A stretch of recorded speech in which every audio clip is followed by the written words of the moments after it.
అంటే అలా కాదండి. ఇప్పుడు ఫైర్ సర్వీస్ వీక్ అంటే ఏంటంటే ముఖ్యంగా అంటే మీరు ఫైర్ అండ్ సేఫ్టీ అంటున్నారు. ఫైర్ అండ్ సేఫ్టీ కాదండి, ఇది state disaster response and fire service department అంటే ఇది గవర్నమెంట్ నిర్వహిస్తున్నటువంటి సంస్థ, గవర్నమెంట్ ప్యూర్లీ.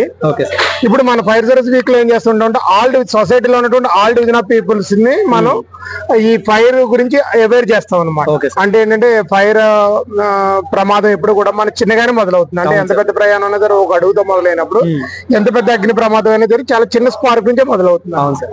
వాళ్ళకి ఏంటంటే కొద్దిపాటి అవగాహన ఉన్నట్టయితే చిన్న ప్రమాదాన్ని పెద్దది కాకుండా వాళ్ళు ఆపగలరు. చాలా ప్రమాదాలు ఇప్పుడు మనకు 100 ప్రమాదాలు అయినాయి అనుకోండి, 95% నుంచి 97% వరకు కూడా చిన్న పర్సెంట్స్ ఉంటాయి. ఓన్లీ 2 to 3% పెద్దవి ఉంటాయి అన్నమాట.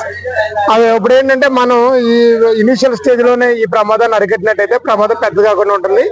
దానివల్ల విలువైనటువంటి ప్రాణ ఆస్తి పర్యావరణ పరమైనటువంటి నష్టాలు పెద్దది కాకుండా మనం కాపాడచ్చు అనమాట. అందులో మీరు అడిగిన క్వశ్చన్ వస్తే మీరు ఏ తరగతి ప్రజలు మీరు అవేర్ చేస్తారు ఈ వారోత్సవాలు అంటే? ముఖ్యంగా విద్యార్థులని అంటే ఏంటంటే నేటి విద్యార్థులే రేపు పౌరులు.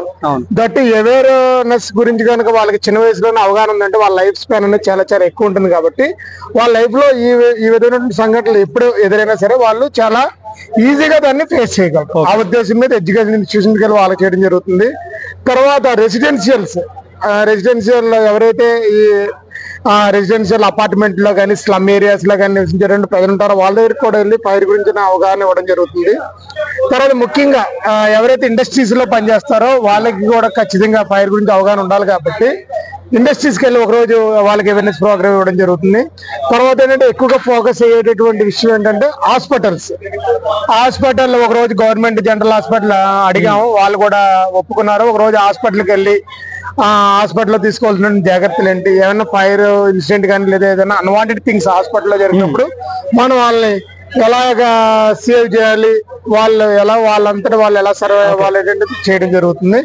అలాగే ఏంటంటే ముఖ్యంగా ఎక్కువగా ప్రభావితం చేసేటటువంటి అంగన్వాడీ వర్కర్స్ కానీ ఆశా వర్కర్స్ కానీ లేదు ఇంకా వివిధ రకాలైనటువంటి వాలంటీర్స్ కానీ స్వచ్ఛంద సంస్థలు కానీ వీళ్ళందరినీ కూడా సమన్వయం చేసి 20వ తారీఖున మన క్లోజింగ్ సెరమనీ ప్లాన్ చేయడం జరిగింది అనమాట.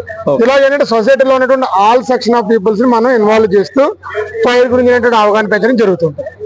Okay sir, thanks sir. ఇలాగా మాకు చెప్పినందుకు, ఈ ఆపర్చునిటీ ఇచ్చినందుకు చాలా థ్యాంక్స్ అండి. Okay, thank you.